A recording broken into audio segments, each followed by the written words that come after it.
Hi, this is Drew Jones of Drew's Guitar Shop in Seattle, Washington, and I wanted to do a quick little video about old vintage fret wire. I had a video that I did a little while back talking about some of the differences that you might encounter between modern fret wire and older Japanese fret wire in particular, and how Japanese fret wire usually instead of having teeth pressed into it would have chisel marks where somebody had created teeth. I ran into something interesting today working on this Epiphone archtop. This fret here actually has both going on. And what was interesting to me is just the chisel cuts on top of the teeth. That's a lot of bite, dude. I don't know that necessarily, we needed that. But I will say that, these frets, didn't really present a problem in pulling out either. So, I don't know, go to town, I guess. All of these came out with no little trapdoor, flakes opening up towards the ends of the fret slots. So, whatever.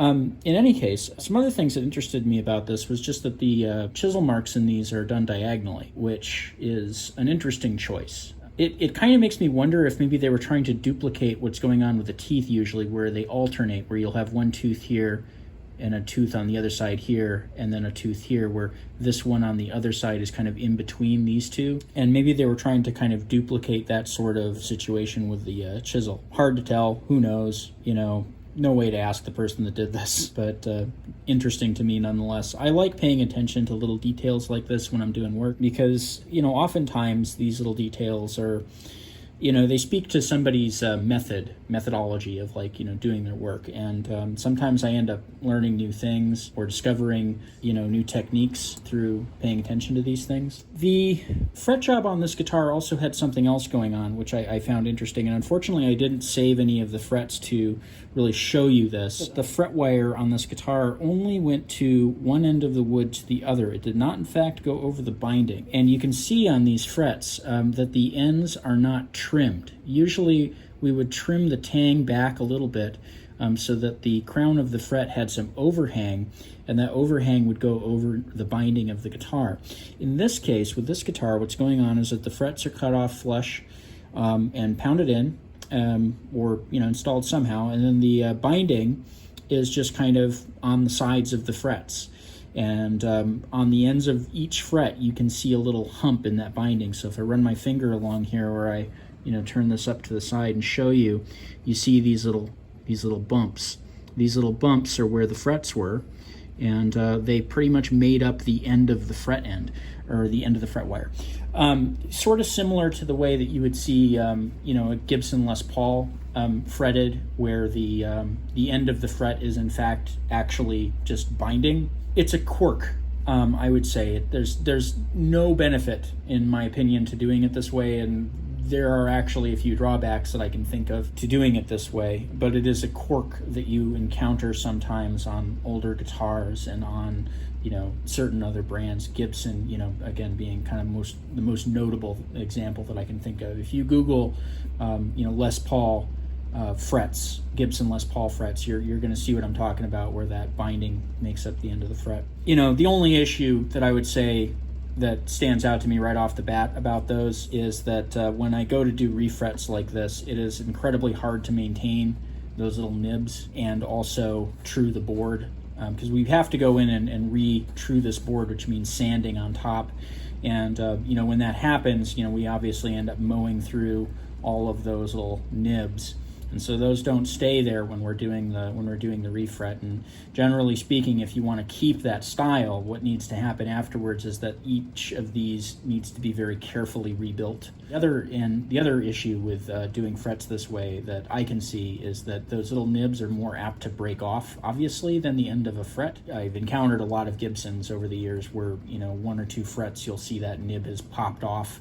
And so you just have this kind of sharp corner at the end of the fret where the string gets caught, or your finger gets cut, or whatever. It's pretty easy for strings, like if you're doing a lot of heavy bending towards the end of the fretboard, that they get caught between the fret and that binding, especially if the guitar is kind of older and that binding has shrunk a little bit away from the fret wire.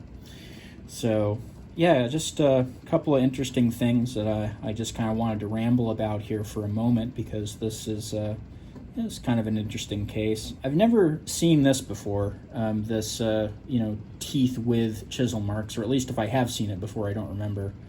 It's possible that I just don't remember. But these frets are being pulled out and replaced because the frets in these guitars apparently came out low from the factory, and the player wants me to put higher frets in.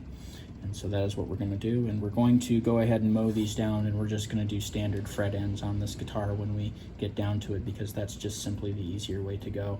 And I would also make that recommendation for anybody considering refretting a Les Paul too, just because you're not really gaining a whole lot in terms of playability or value or whatever, rebuilding those. I mean, if it's like a collector's item, if it's like a thing that's going to be behind a glass case, whatever, maybe at that point, you want to do it. But at that point, I would ask also, why the hell are you doing a refret on it anyway? It's not a player, But yeah, that's my recommendation. My 2 cents is that the little nibs are interesting and kind of cool, but not the most ideal thing.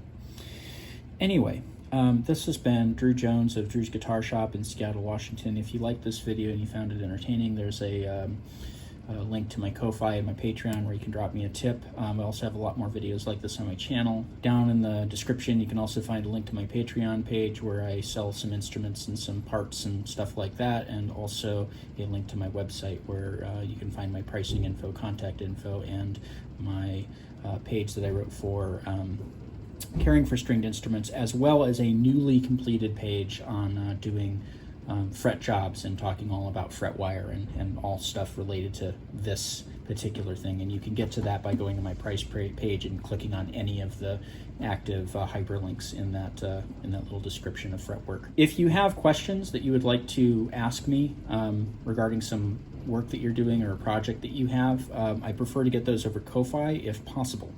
It does take me a little time to address those, and if it's not work that's coming in here, I do like to get, some kind of compensation for my time, because I'm happy to help y'all.